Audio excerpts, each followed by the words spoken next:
Yo guys, what's going on? It's your boy K Plays.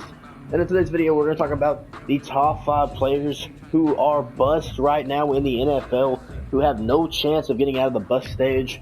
And here we go, we're going to jump into it. So coming in at number 5, we have Mitchell Trubisky. Man, this dude has had every opportunity to be great in the NFL. He has a great defense, has a decent group of receivers, bringing in Allen Robinson. And man, his best season, he posted 26 touchdowns, 12 interceptions. He was a Pro Bowler in the Bears' 12-4 run, winning the NFC North. And Trubisky didn't play bad, but ever since then, he's been very, very inconsistent. And now losing his job in week 4 of the season, it just does not look good. And it looks like a bad path for Mitchell Trubisky, the former 2nd overall pick. Obviously, will always be known as the guy who was picked before Mahomes and before Deshaun Watson. He's just not. I just don't know. I don't know about him. And at this point, he's labeled as a bust on my part. And I don't know. I just don't. I'm a big Mitchell Trubisky believer. I hope this dude does good things. But right now, in Matt Nagy's offense, and the way Matt Nagy's trying to win now, I just don't see Trubisky holding up. And I see him leaving Chicago. Maybe if he had like a coach like Bill Belichick, maybe he would be a good player. Maybe he would turn his career around. But right now, Trubisky just looks too inconsistent, far too inconsistent to ever come back to his 2018 stage. And it just looks bad for Mitchell Trubisky. So I'm going to leave it there. Going to number 4. Next guy on our list, we're going to talk about Rashad Penny, the 2018 number 27 overall pick in the NFL draft. Rashad Penny is definitely not living up to those expectations right now for the Seahawks. In 2018, his rookie season, he posted 85 attempts, obviously losing the starting job to a 7th-round pick in Chris Carson. Obviously a guy who is now a Pro Bowler and probably will be a Pro Bowler for the next couple of years for the Seahawks. In 2019, he showed flashes late in the season that maybe he could come back, be a good running back. Maybe he could even be a grid number 2 or even number 1 running back when Chris Carson went down. But then he tore his ACL, I believe the second to last game, and he has not played yet. The Seahawks went out and signed Carlos Hyde, or traded for him. I don't really remember. But they went out and got Carlos Hyde, and they'd be a number 2 running back for them. Rashad Penny right now looks like his time in Seattle might be done, just because the signing of Carlos Hyde and Penny's inconsistency and lack of being able to play, lack of being able to have a chance, it just doesn't look good right now for Rashad Penny, the number 27 overall pick. Definitely somebody who has not lived up to hype, and probably will never live up to the hype. And honestly, I feel kind of bad for this guy. Maybe if he switched teams when he comes back from his injury, maybe a new team, maybe give him a spark, maybe give him a chance to be a number 1 back.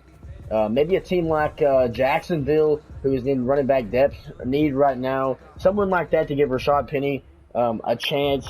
But as of right now, he's just not living up to that number 27 overall pick status, and it's kind of sad for this guy. I had a lot of potential. He had a lot of potential, guys, coming out of a guy born in California, obviously, and a guy who went to San Diego State. Came out of college looking really, really good, but right now, just Rashad Penny does not look that good. Coming in at the number 3 spot, we have a guy named Josh Rosen, the former 10th overall pick in the 2018 draft, I believe. 2018 was he was drafted. 2018 draft. He was picked with the number 10 overall pick, top STEM player, and obviously a quarterback. Out of college, I thought Josh Rosen was definitely going to be a high-level player. I thought he could pan out with the Cardinals. I thought the Cardinals had a great supporting cast. Obviously, going out and getting Christian Kirk and guys like that. But just 1 year later, after he threw for 11 touchdowns and 14 interceptions, the Cardinals used their number 1 overall pick on Kyler Murray. So it kind of took the spot away from Josh Rosen. He was then traded to the Miami Dolphins. We thought the Dolphins could give him a chance. And then, obviously he loses his job to Ryan Fitzpatrick midway through the season. He threw for 1 touchdown, 5 interceptions, had a 52 passer rating through a couple of games. And then, obviously, the Miami Dolphins going out and drafting Tua. This dude's had really, really bad luck in the NFL. I'm a Josh Rosen fan. I hope he one day gets a chance. to master his craft and be an NFL quarterback. But as of right now, I just don't see Josh Rosen ever getting another shot. Obviously, I mean, very, very, very, very bad luck with NFL teams, and Josh Rosen's just definitely one of those players who I was really wrong about on draft night. I thought he was going to go out and be a high-level quarterback. He kind of reminded me of like a Drew Brees, the way he throws the football and his ability to extend plays. He kind of reminded me of a Drew Brees, and but unfortunately, this dude has not panned out so far in the NFL. And currently, he's on the Tampa Bay Buccaneers practice squad, which you never know. The Tampa Bay Buccaneers might be setting him behind Tom Brady for a reason, maybe to develop him, maybe get him better. But as of right now, he is just rotting away on a practice squad as a top 10 pick. And honestly, I don't have very much belief in him anymore. So it could be another. Next guy we're going to talk about is the number 3 overall pick from the 2017 NFL Draft. And I believe this dude is the biggest bust on this list. He's even a bigger bust than Trubisky. He's a bigger bust than Penny. He's just a big bust. That's for the San Francisco 49ers, who have had great drafts in the past. But this man, Solomon Thomas, man, 3rd overall pick, defensive end, defensive tackle, nose guard for the Stanford University. This dude coming out of college, I mean, was a beast in college, man. Posted up great numbers, but through 3 years, going on to his 4th season, he's only posted 6 sacks and I think 72 solo tackles. 72 solo tackles. But for a guy who was picked with the 3rd overall pick, it's just not very good right now. He signed a big contract. His rookie deal was huge. I just don't see the 49ers re-signing him because, I mean, all this defensive line depth they have, I just don't see this dude ever being a player in the NFL, and I think he's one of the biggest draft busts in this decade. I just think he's bad, and it's just not a good fit. Obviously, going out and getting Bosa and all those guys, I mean, Solomon Thomas has really never had a chance to be a number 1 defensive end, and it's kind of hurt this dude, but once again, this dude's a bust, no doubt. 6 sacks through almost 4 seasons, 3.5 seasons. That's unacceptable for a 3rd-round pick. And his best season was his rookie year where he posted 3 sacks.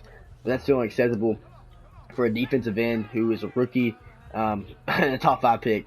So Solomon Thomas is definitely a draft bust, and I don't see him ever coming out of the bust stage. So very, very bad mistake by the 49ers of taking this dude. I think he's the biggest bust on this list. So yeah, we're running our number 1 guy.